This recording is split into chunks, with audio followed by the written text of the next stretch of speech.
Buenos días, profe, ¿cómo estás? Yo soy el estudiante Cristian Camilo Rodríguez Salas.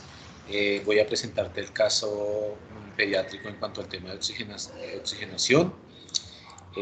Organizo una pequeña presentación con el fin de dar más claridad a la oxigenoterapia en niños, en este caso en el paciente de 2 años que nos correspondió o que me correspondió. Bueno, como primera medida, haciendo una pequeña introducción sobre el tema de oxigenación, eh, considerando que es una herramienta fundamental para el tratamiento, obviamente, de la insuficiencia cardíaca o la insuficiencia respiratoria. Puede ser, digamos, aguda o crónica en el caso pues, que corresponda. En mi situación, pues obviamente es un niño de 2 años con una insuficiencia respiratoria crónica. Los objetivos principales pues, que llevan a su empleo o lo que vamos a tratar con nosotros como fisioterapeutas es prevenir precisamente esa hipoxemia. También como formación que nos encontramos, también vamos a intervenir en el tema de la hipertensión lumbar, también pues, reducir el trabajo respiratorio, también obviamente controlar el tema miocárdico, por eso es importante conocer los valores normales de la frecuencia cardíaca en el niño, en situaciones, pues, dependiendo de la situación, llámese aguda o crónica. Con el fin de, pues obviamente, revisar ese tema y poder nosotros intervenir como fisioterapeutas. Bueno, más allá también podemos tener en cuenta que para el niño de 2 años que nos correspondió, pues hay que administrar un oxígeno, ¿cierto? Hay que realizar ese tratamiento, pues, pronto, por decir así, urgente. Sin embargo, pues se hace un consenso, pues obviamente en esos puntos fundamentales y en los pocos aspectos en los que la actuación entre los diferentes centros, pues obviamente está estandarizada. El objetivo, pues nosotros como fisioterapeutas, es dar ese correcto procedimiento de oxigenación o administración de la oxigenación. Como les mencioné anteriormente, en mi caso, pues para tratar esa hipoxemia, disminuir obviamente el trabajo respiratorio y también pues disminuir la parte miocárdica. Aquí pues obviamente hay un efecto de la oxigenoterapia en todo este tema de los niños, pero lo vamos obviamente a controlar llevando pues obviamente el aporte de ese oxígeno específicamente a todos los tejidos o a los tejidos que correspondan. Vamos también a utilizar pues, el máximo o la cantidad de sangre arterial y para ello, pues obviamente un oxígeno en el gas inspirado. ¿Esto por qué? Porque debe ser tal una presión parcial en sus alvéolos y también unos alcances niveles o niveles suficientes para saturar completamente la sangre o en su caso la hemoglobina.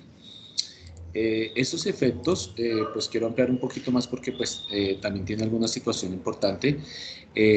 Obviamente nosotros como fisioterapeutas pues debemos dar esa terapia, ese oxígeno correspondiente en el niño, en el cuidado, obviamente muy cuidadoso y obviamente pues ahí debemos fundamentar muy bien la medición de los gases arteriales.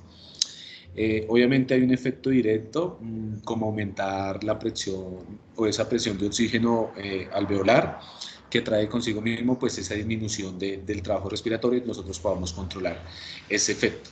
Hay que hacer trabajo también en el miocardio y para eso pues necesitamos mantener esa presión arterial de oxígeno definida. Bueno, nosotros hay unas medidas para evitar, o nosotros como fisioterapeutas, ¿qué haríamos? Pues hay que evitar los riesgos. ¿Cuáles son? Pues debemos tener en cuenta, por decir así, unas siguientes precauciones. Entonces, en el niño, tener en cuenta la hipercapnia, la parte crónica, ahí pues obviamente puede presentar alguna depresión ventilatoria y recibiendo concentraciones altas de oxígenos. Por lo tanto, pues no se le puede administrar concentraciones superiores a ese 30% con lo que corresponda. Nosotros cuando hablamos de la fracción inspiratoria del oxígeno, es importante que no sea mayor o igual al 50% que se puede presentar. Ahí debemos mirar el tema de la toxicidad por oxígeno, la depresión de la función ciliar y la leucocitaria.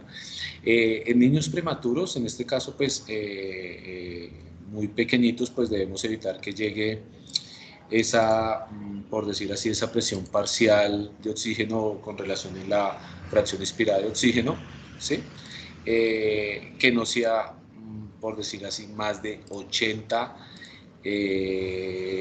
milímetros de mercurio. Entonces es importante que nosotros conozcamos esas medidas.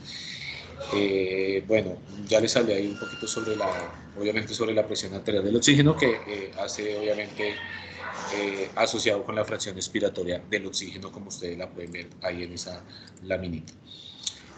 Bueno, nosotros como oficios pues debemos tener el procedimiento claro de la administración del oxígeno, ¿cierto? Para este caso pues el oxígeno va a hacer referencia al medicamento o a esta instrucción que nosotros vamos a entregar. Debemos administrarlo a los niños pues obviamente algunos principios como lo son la dosificación, lo que les mencioné, que sea la dosis correcta, que sea continuado, que nosotros como fisioterapeutas sea también controlado, que sea temperatado y que sea humidificado. Conocer obviamente el estado del niño, en este caso el que nos corresponde a nosotros como es de la pediatría, revisar la causa y la severidad de la hipoxemia, determinar fundamentos del método para usar esta administración de oxigenoterapia según sea el caso del nivel de oxígeno en sangre. Pues también tenemos como el objetivo de cubrir las necesidades de oxígeno del paciente, evitar sufrimientos tisular, disminuir el trabajo respiratorio y también lo que les mencionaba, toda la parte del miocardio. Bueno, ese es como el procedimiento. Debemos obviamente, lo que yo les decía, cubrir esas necesidades del oxígeno presente. Bueno, nosotros cuando llevamos el tema de esa situación que expresa ahí, de esa cánula, pues prácticamente es la cánula nasal que nosotros vamos a utilizar. Debe ser obviamente una cánula de material de plástico flexible, debe ser muy liviana, consistiremos obviamente en una doble cánula que son los dos puntos que se introducen en las fosas nasales, como lo hemos venido aprendiendo en la clase, y esta es pues muy ideal para la terapia del oxígeno a mediano o largo plazo.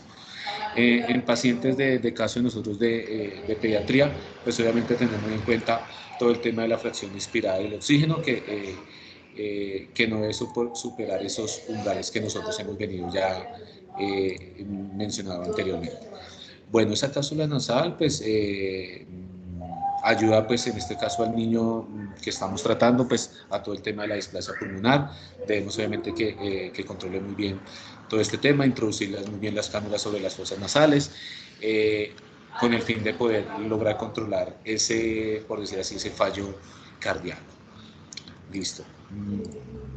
Nosotros pues también como fisioterapeutas debemos pues tener en cuenta sí, la preparación del material o de esos insumos que nosotros vamos a llevar a cabo. Ya le hablamos obviamente pues de esa cánula por decirlo así. Entonces hay unos, por decir así, unos lineamientos de un alistamiento de algunas partes. Entonces, ¿cuál debemos tener en cuenta o cuáles vamos a tomar para esa preparación? La toma de oxígeno, la pared obviamente de la bala o el cilindro del oxígeno, un manómetro. Con este manómetro pues vamos a medir esa presión que se encuentra dentro de la bala de oxígeno y con el mano reductor pues vamos a regular esa presión a la que sale el oxígeno de la bala. Está el cuadalímetro o el flujómetro, que sirve obviamente para medir esa cantidad de oxígeno que llega a litros al niño. ¿Qué otro tema en cuanto a la preparación del material? Bueno, también pues podemos hablar de un humidificador, que obviamente sí está unido al caudilímetro, ya que este oxígeno pues debe administrarse de forma humidificado y ya que es, por decirlo así, seco y nos va a irritar al niño. También pues nos ayuda a controlar la parte de la deshidratación mucosa de la parte respiratoria del niño. Este es como los materiales que nosotros debemos tener en cuenta. Obviamente también tener todo presente el sistema de administración del oxígeno que vayamos a usar sobre los niños. En este caso pues existen los dos sistemas de oxígeno, ya sea de alto flujo o de bajo flujo. También pues tener presente si dentro del material vamos a utilizar la mascarilla Venturi, que obviamente esta ayuda a todo el tema del alto flujo, utilizando pues mecanismos ya previamente estandarizados. Recordar muy bien y determinar pues correctamente toda esta parte de la fracción inspiratoria del oxígeno. Entonces, estos son como los lineamientos que nosotros como fisioterapeutas debemos utilizar como para lograr controlar esos casos pediátricos, en este caso del niño que me correspondió, y obviamente pues tener todo el conocimiento amplio para poder controlar el tema de la oxigenoterapia en los niños. Bueno, esto ha sido todo. Esperaré pues seguir profundizando mis conocimientos para poder sí, intervenir efectivamente estos casos. Te agradezco por tu tiempo, profe, y muchas gracias por el ejercicio.